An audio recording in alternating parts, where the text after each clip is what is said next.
Assalamualaikum, salam bahagia. Jumpa lagi Sobat Dapur Doa Ibu. Kali ini kita akan sharing bikin roll bread ya. Ya kalau ada yang nyebut cinnamon roll bread ya kalau pakai kayu manis ya. Ini saya pakai keju sama coklat. Bagaimanakah prosesnya? Silahkan ikuti terus. Dan sebelumnya mohon subscribe, like, dan share untuk perkembangan channel ini ya guys ya. Terima kasih.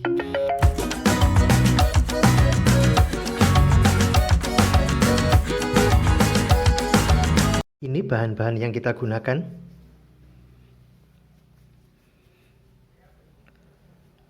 Oke, tahap pertama kita campurkan dulu ragi instan pada susu ya. Pastikan ragi instan masih bagus ya. Kita aduk. Nah, kalau nggak yakin ragi instannya masih bagus atau enggak, tambahkan gula sedikit, diaduk, dibiarkan sekitar 10 menit. Kalau dia berbuih maka dia masih bagus.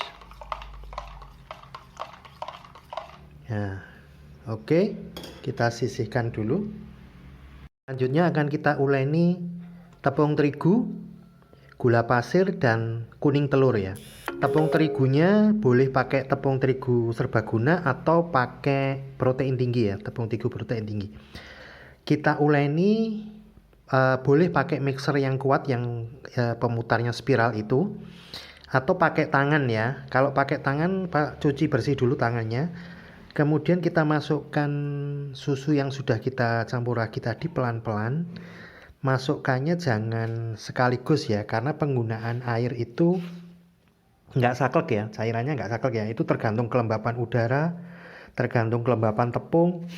Jadi pelan-pelan sampai tingkat kelembapan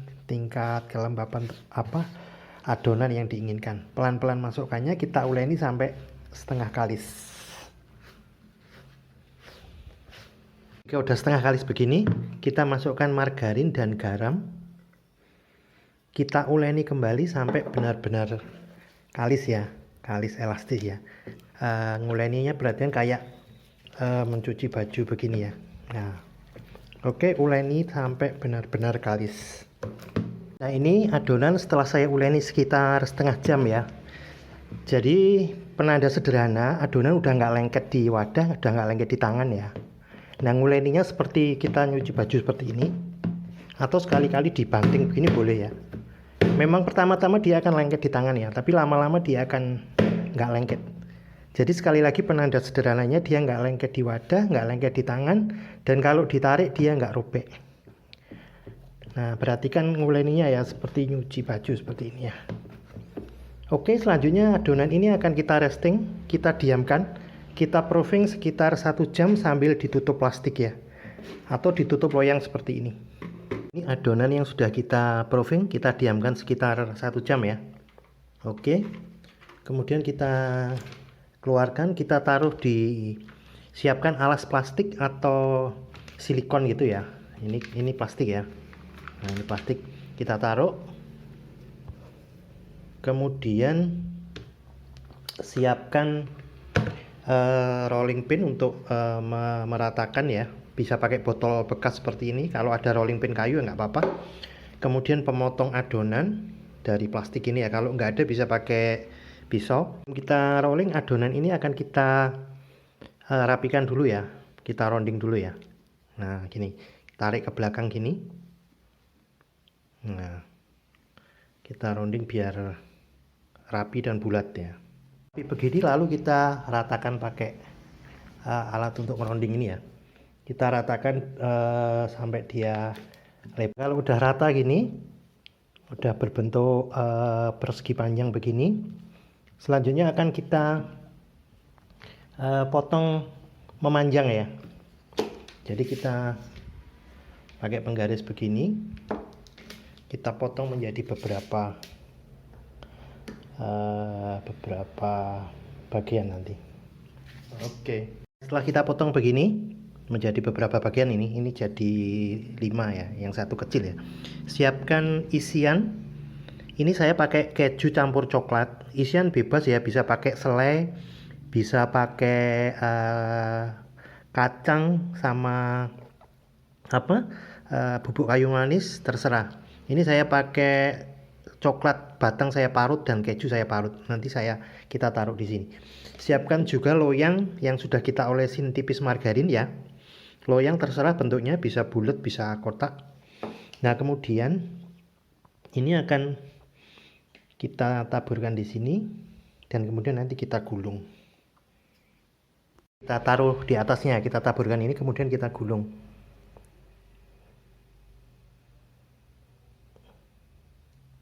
Kita gulung, kita taruh di loyang ya. Oke, lakukan terus sampai habis ya. Nah, kemudian ini akan kita biarkan lagi, kita resting, kita proofing lagi sekitar 1 jam ya, sambil ditutup plastik atau ditutup loyang seperti ini. Oke. Sambil menunggu proofing, ini akan saya beri olesan ya. Sebenarnya terserah, bisa diberi olesan, bisa enggak. Kalau diberi olesan nanti kalau di oven dia akan lebih mengkilap atau kuning gitu ya. Olesan bisa pakai kuning telur, bisa pakai susu, bisa pakai putih telur ya.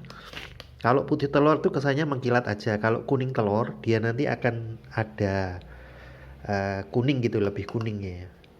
Ini nanti akan saya beri putih telur dan taburan sprinkle. Selanjutnya akan kita mulai oven ya. Oven terserah ya. Boleh pakai oven listrik, oven tangkring sesuai yang ada. Nah, ini saya akan pakai oven panci seperti biasa. Untuk jelasnya bisa lihat di video-video saya yang lain yang mengoven dengan panci ya. Nah, pada prinsipnya ini adalah panci biasa, sebenarnya panci biasa yang di dalamnya kita beri penyangga ya. Bisa dari pecahan batu bata seperti ini atau bisa dari tataan setrika.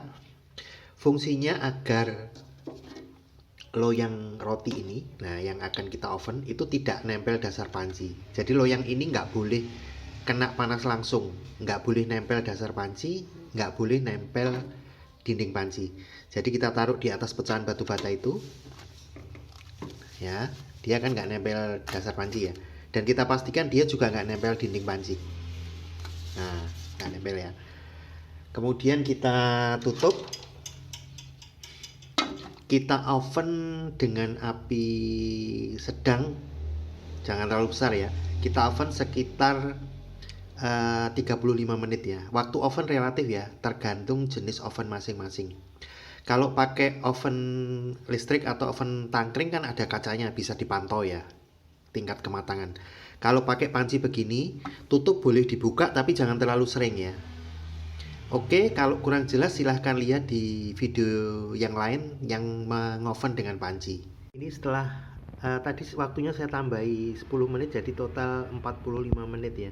Soalnya tadi saya lihat masih belum terlalu gelap sehingga biar agak gelap. Nah, ini udah ya. Oke, bisa kita angkat.